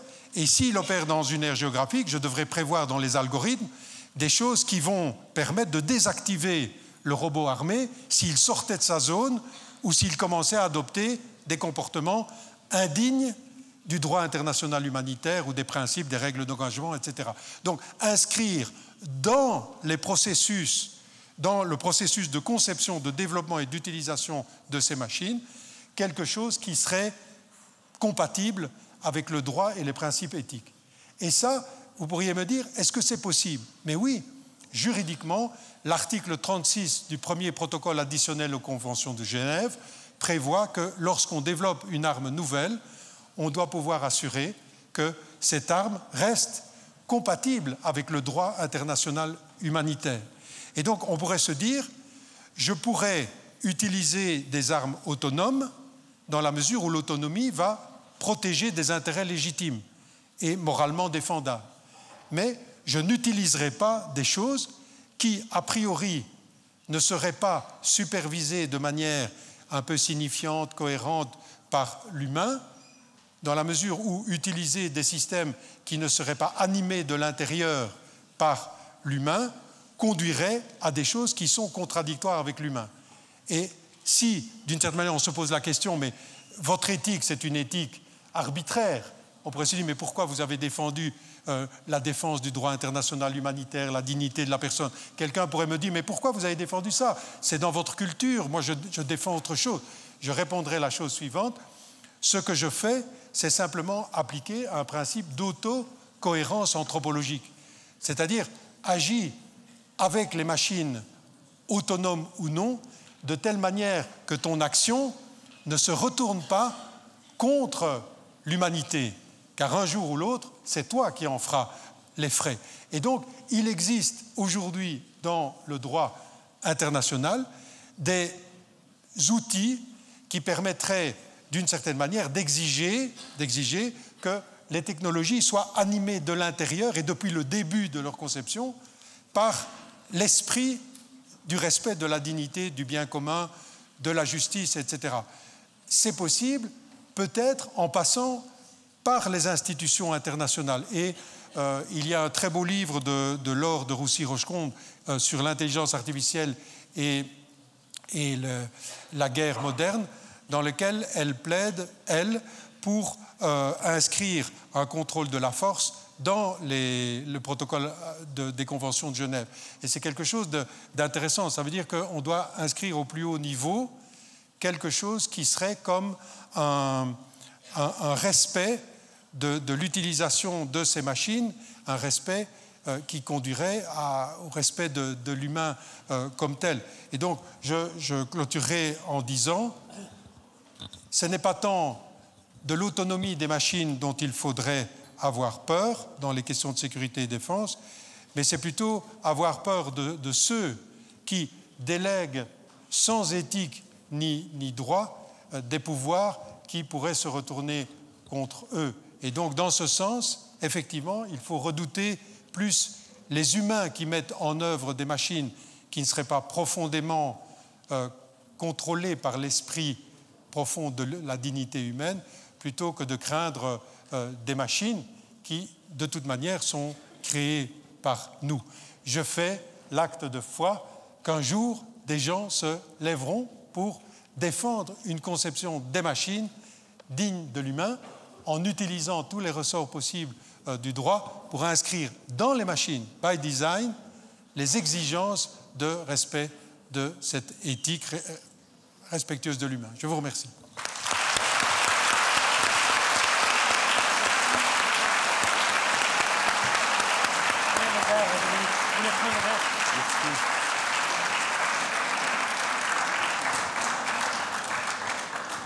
Voilà. Merci beaucoup, professeur Dominique Lambert, pour cette intervention très inspirante. On m'a demandé de vous faire 2 petits échos. Ce n'est pas un résumé, simplement 2 échos. Le premier écho, c'est nous sommes en 2025, en fait avec un nouvel espace-temps caractérisé par une immense rapidité, par ce que vous avez appelé le cyberespace. Et donc, ce nouvel espace-temps fait partie de notre monde. Ce n'est pas en dehors de notre réalité, ça fait partie de notre réalité. Et donc, c'est un espace-temps qu'il est difficile... Enfin, la question, c'est comment l'habiter humainement, finalement, cet espace-temps. Avec nous qui avons un corps, qui avons une lenteur, mais cette lenteur, c'est aussi une force. Donc, je pense que c'était une question tout à fait centrale que vous nous avez non seulement posée, mais auquel vous avez donné des éléments de réponse. Le deuxième élément, c'est comment pouvons-nous nous mouvoir humainement dans ce nouvel espace-temps, humainement. Alors, le professeur Deligio nous avait dit en introduction, nous avait donné un auteur qui lui était cher, en citant Peggy, tenir son esprit, enfin son cœur à jour. Mais comment tenir son esprit, son cœur à jour dans cet espace-temps? Et là, après avoir beaucoup exploré notamment les différentes pensées, les différentes émergences, c'était le troisième petit élément que je voudrais vous partager avant d'ouvrir le débat, c'est ce que vous venez de nous dire en conclusion, à savoir l'inscription dans le processus même des machines, en ces différentes étapes, pas simplement au terme, mais même au début, avant même sa conception, dans ces algorithmes, de cette dynamique humaine avec les instruments juridiques de dignité, de justice, etc., pour pouvoir déléguer humainement. Voilà, alors merci encore. Ce sont 3 échos, évidemment. Et je voudrais tout de suite céder la parole à deux de nos confrères ici à l'UCO. Pierre Chauvet, qui est spécialiste de l'intelligence artificielle, tout ce qui est informatique. Merci beaucoup d'être là. Et aussi Pierre Bourgois, spécialiste de l'éthique de la guerre. Voilà, merci beaucoup. Et donc, c'est à vous peut-être de donner vos réactions et vos questions. Je ne sais pas lequel des deux veut commencer.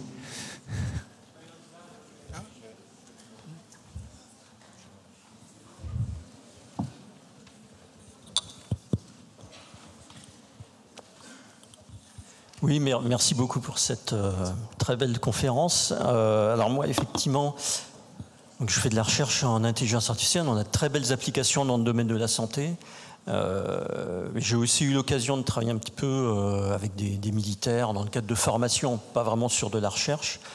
Et un des risques dont m'avait parlé un de nos anciens étudiants qui était allé dans les années 2014 en intervention au Mali, en intervention de l'armée française.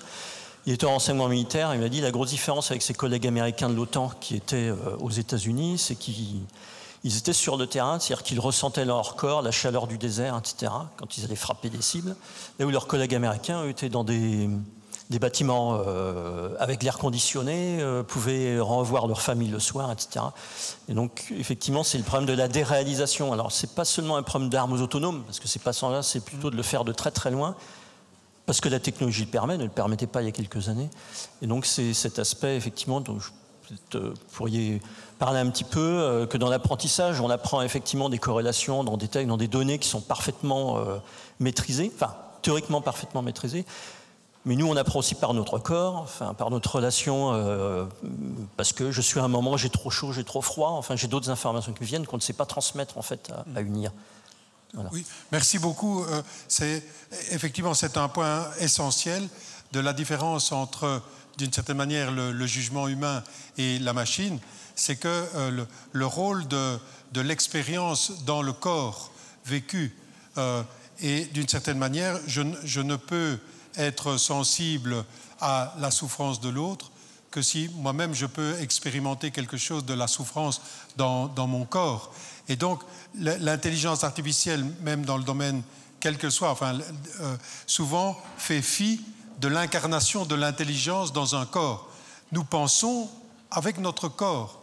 Notre corps a toute une série d'expériences qui nous rend sensibles. Par exemple, peut-être que cet officier dont je parlais avait lui aussi une jeune fille, enfin avait une fille, et savait ce qu'est pour un père de perdre une fille. Enfin, alors on pourrait dire oui, mais ça n'a rien à voir. Si l'expérience, avoir en face de soi quelqu'un et ressentir la misère de l'autre, la terreur, l'angoisse, ça, une machine peut détecter des signes d'émotion, mais elle ne peut pas, d'une certaine manière, avoir totalement l'empathie au sens étymologique, c'est-à-dire de pouvoir, la miséricorde au sens biblique du terme, ressentir dans ses tripes ce que l'autre pourrait ressentir.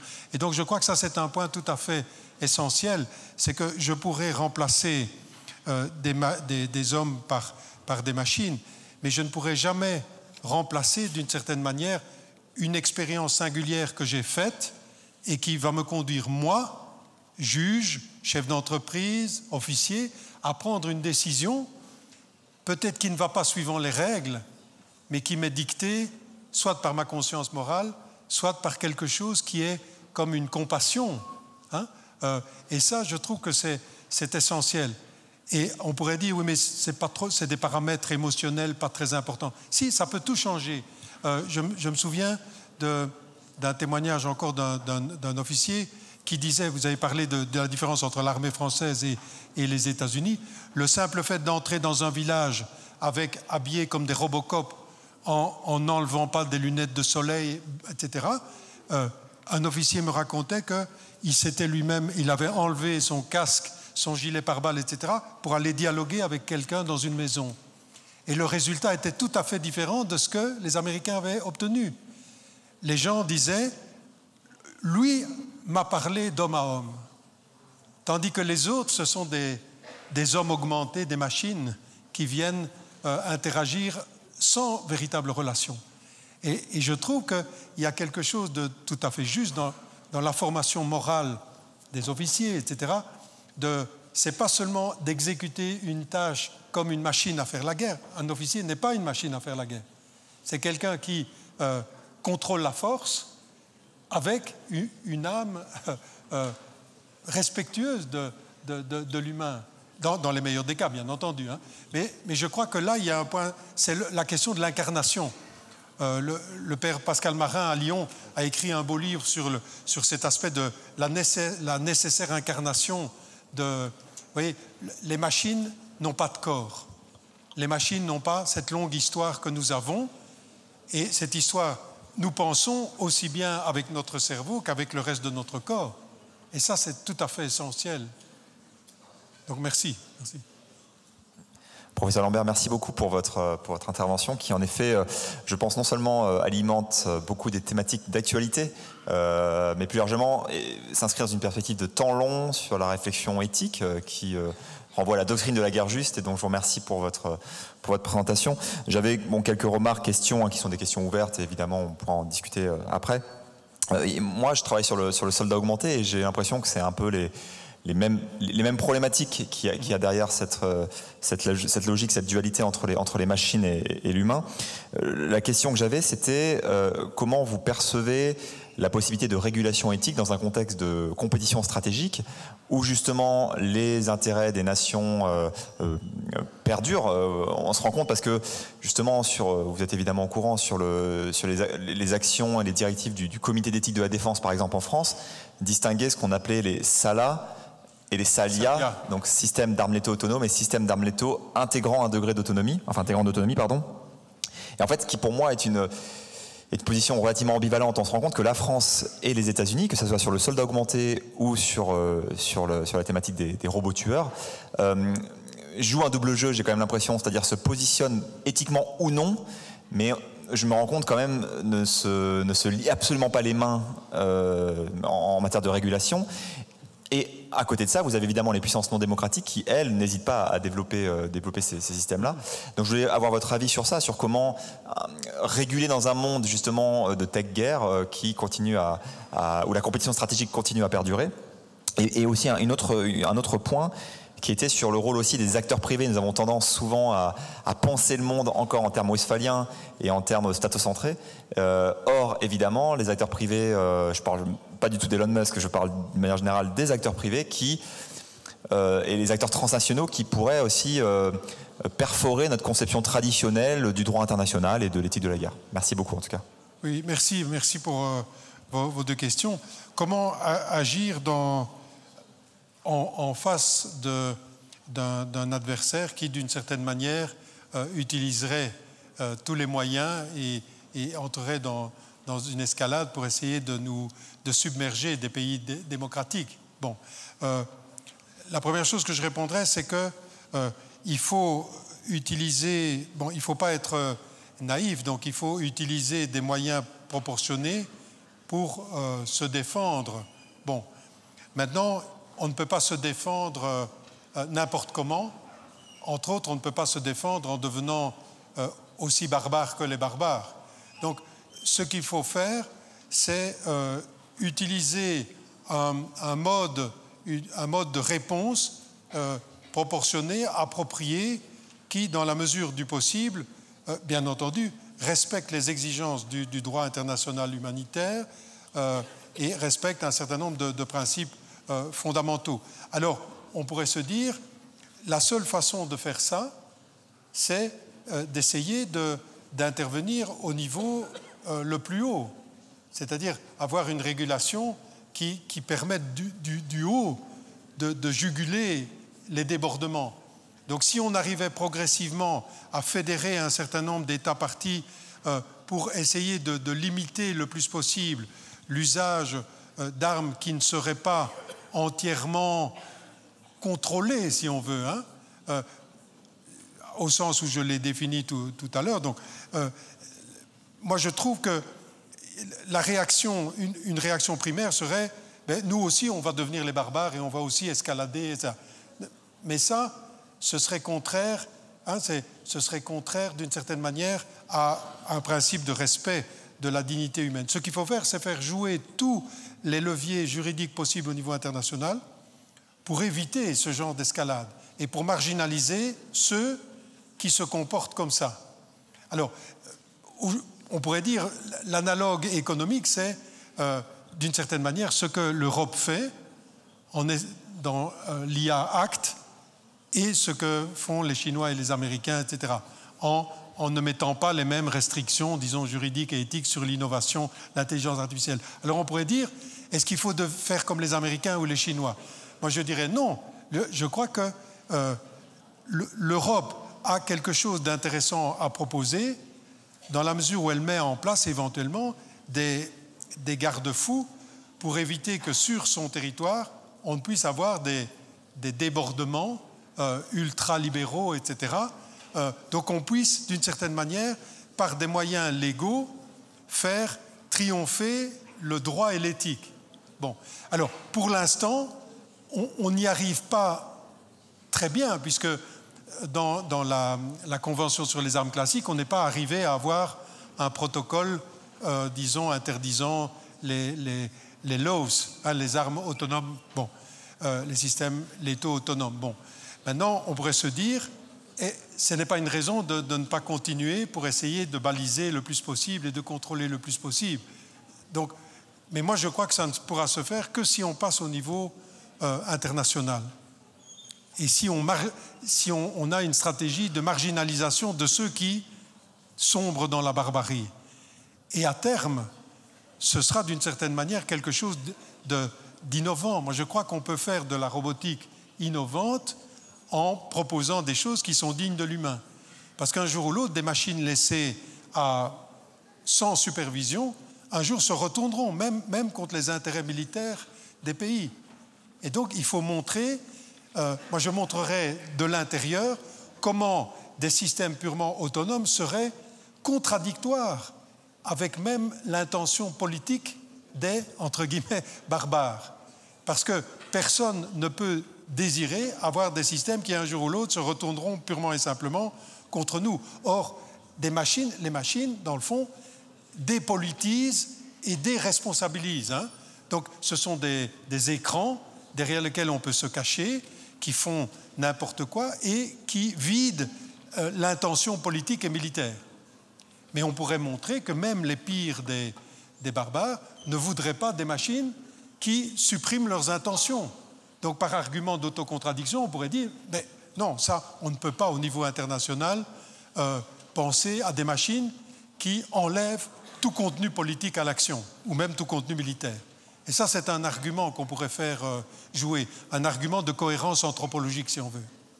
De la même façon, je prends un analogue, que ceux qui interdisent le high frequency trading au-delà d'une certaine grande fréquence, le trading à haute fréquence, 1 million de transactions boursières à la seconde. Mais l'argument de ceux qui légifèrent, c'est de dire, oui, mais enfin, 1 million de transactions boursières à la seconde, ça a vidé complètement le sens de l'économie. Donc, en fait, ça se retourne contre le sens même de l'économie. Et ça met en péril éventuellement ceux qui l'autorisent. Donc, moi, je dirais, on peut faire peut-être jouer des arguments de sens là, mais on ne s'en sortira pas sans une régulation internationale. Soit dans des instances de l'ONU, soit par des traités comme celui d'Ottawa-Oslo, où on sort, par exemple, de la CCW pour faire autre chose. Bon. Alors, la deuxième question que vous posiez, c'était sur le... Oui, c'est sur les acteurs privés.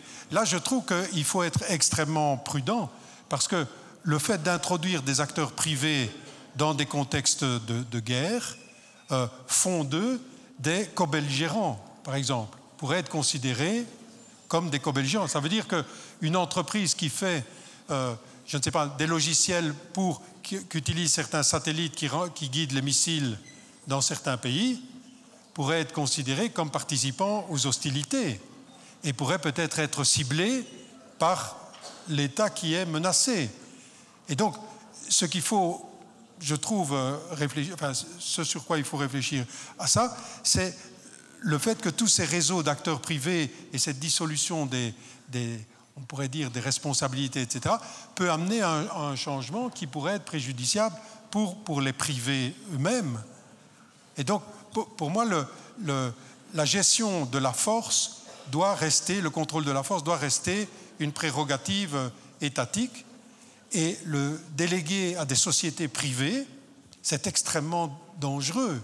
Et là, je pense qu'on a des instruments juridiques pour bloquer le plus possible cette utilisation des acteurs privés. Malheureusement, le fait qu'aujourd'hui, pour faire un drone, il nous faut des tas de compagnies privées, peut-être, problématise cette question-là. Mais moi, je serais pour une exigence plus forte pour que le contrôle de la force reste sous le pouvoir des États. Et d'ailleurs, c'est la même chose dans le domaine du spatial aujourd'hui. Hein. Il faut que la militarisation du spatial ou la commercialisation du spatial restent des choses qui ne soient pas totalement le fait de compagnies privées. Alors pour terminer, est-ce qu'un ou une étudiante voudrait poser une question et puis après on arrête parce qu'on arrive au bout du temps imparti.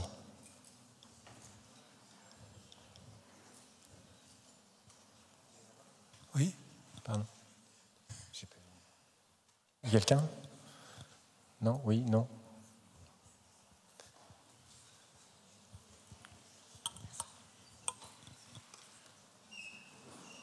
Bonsoir monsieur. Bonsoir. Caroline Clémer, L2 de Sciences politiques. Donc j'avais eu deux questions, une par rapport à l'automatisation. Donc vous avez dit que c'était impossible d'arriver à une automatisation complète. Mais dans ce cas-là, jusqu'où est-ce que cela ira? Est-ce que vous pensez qu'on pourrait arriver dans des conflits où il n'y aurait plus vraiment d'humains et que ce serait purement un conflit politique pour obtenir soit des ressources économiques, soit du territoire? Et à qui revient la responsabilité dans le cas d'un conflit avec des machines autonomes ou automatisées? Est-ce que c'est au constructeur ou est-ce que c'est au pays qui l'envoie? Merci. Oui, merci beaucoup. Les deux questions sont tout à fait importantes.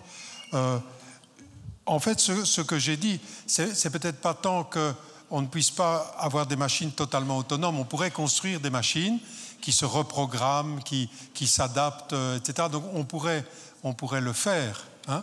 Mais d'une certaine manière, ça n'a pas d'intérêt militaire, par exemple, ou politique directe, parce que ces machines-là pourraient éventuellement s'adapter et adopter des comportements qui seraient contraires aux intentions du politique. Et donc, on pourrait le faire, et c'est possible de faire des machines qui se reprogramment, qui s'auto-adaptent, voilà.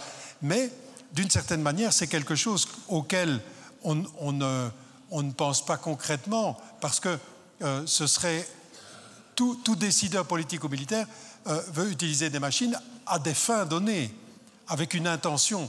Mais là, on vide l'intention, puisque je peux très bien à un certain moment avoir un système qui se donne des intentions contraires à mes objectifs, qui pourrait très bien se retourner, tuer mon chef d'État pour avoir un maximum de profit pour lui, etc. Donc ça j'exclurais, non pas parce que ce n'est pas techniquement faisable, mais parce que c'est d'une certaine manière déraisonnable d'un point de vue du décideur. Hein. Alors, mais c'est une très bonne question, effectivement. Hein. La deuxième question sur la responsabilité. Là, c'est une question aussi extrêmement importante, parce que la responsabilité reste toujours, du point de vue juridique, quelque chose qui est lié à une personne. Alors, on a essayé de faire des fictions, par exemple, en faisant d'un robot une personne morale, auquel on associe un fonds de dédommagement pour les victimes, etc. Bon. Mais la responsabilité, qu'est-ce que ça veut dire? Ça veut dire que quelqu'un doit être capable de répondre d'un acte. Et dans la mesure où une machine ne peut pas répondre, alors d'une certaine manière, celui qui est responsable, c'est d'une certaine manière celui qui décide de mettre en œuvre une technologie d'un certain type. D'accord? Alors maintenant, il peut y avoir des responsabilités partagées. Par exemple, si quelqu'un utilise un robot, mais est donc acquiert des informations qui viennent d'un avion, de drones, de satellites, etc. Et puis on lui synthétise toutes les informations sur son casque, et un système d'intelligence artificielle lui propose des cibles, etc. Bon, donc il est responsable du tir, mais d'une certaine manière, ceux qui ont alimenté son information sont aussi quelque part responsables. Le problème des systèmes aujourd'hui complexes, c'est qu'il y a une dilution des responsabilités qui peut faire qu'en cas de dégâts collatéraux, etc., ou de violation du droit international humanitaire, on ne puisse plus facilement ou en un temps raisonnable épingler les responsables. Mais celui qui, pour moi, est toujours responsable, c'est celui qui a pris la décision de mettre en œuvre ce genre de technologie. Mais je crois qu'à partir du moment, quand je parlais d'une technologie qui doit toujours être animée humainement, ça veut dire ça aussi.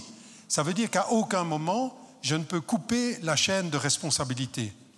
Il faut qu'à tout moment, je sache qui est la personne qui a mis en œuvre et décidé de mettre en œuvre un système qui est en partie autonome. D'accord ?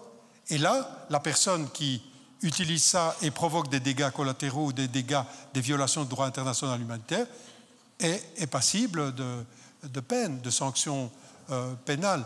Mais le gros problème, ce serait d'essayer, d'ailleurs certains le font, en fait, certains utilisent des robots largement autonomes pour se cacher, pour se soustraire à la responsabilité. Parce qu'il est plus facile d'aller utiliser un drone largement autonome pour faire des actions en pays ennemi que d'y aller soi-même avec un avion. Parce que si l'avion jette une bombe, le pilote risque de se retrouver devant une instance pénale internationale. Tandis que si le drone le fait, peut-être qu'on va dire oui, mais il y a eu un dysfonctionnement du logiciel, il n'y avait pas les bonnes informations, etc. Donc le problème, c'est un problème de... Ça peut servir d'écran pour cacher les responsables et les responsabilités. D'où, moi, je pense qu'il est important, du point de vue éthique, mais au niveau juridique, de toujours avoir une chaîne non seulement une chaîne de commandement claire, mais une chaîne des responsables clairement établie. Mais c'est évidemment difficile parce que quand on utilise un système qui est, par exemple, largement opaque, par exemple, nos systèmes d'intelligence artificielle aujourd'hui peuvent avoir des comportements extrêmement efficaces, mais vous ne pouvez pas expliquer pourquoi et comment ils ont fait. Mais alors, imaginons qu'un système que j'ai testé dans mon laboratoire et je n'ai jamais vu qui faisait des comportements bizarres, etc. Et puis tout d'un coup, je l'utilise dans le champ de bataille et voilà que le système fait une exaction. Qui est responsable? Alors on va dire, ah oui, mais je dois toujours utiliser des systèmes fiables. Mais le gros problème aujourd'hui, c'est que les systèmes efficaces ne sont pas toujours transparents. Et donc le gros problème, c'est nous sommes obligés par efficacité d'utiliser des systèmes qui ne sont pas entièrement explicables. Ils peuvent être transparents, mais l'action n'est pas nécessairement explicable. Mais alors, comment va-t-on partager les responsabilités?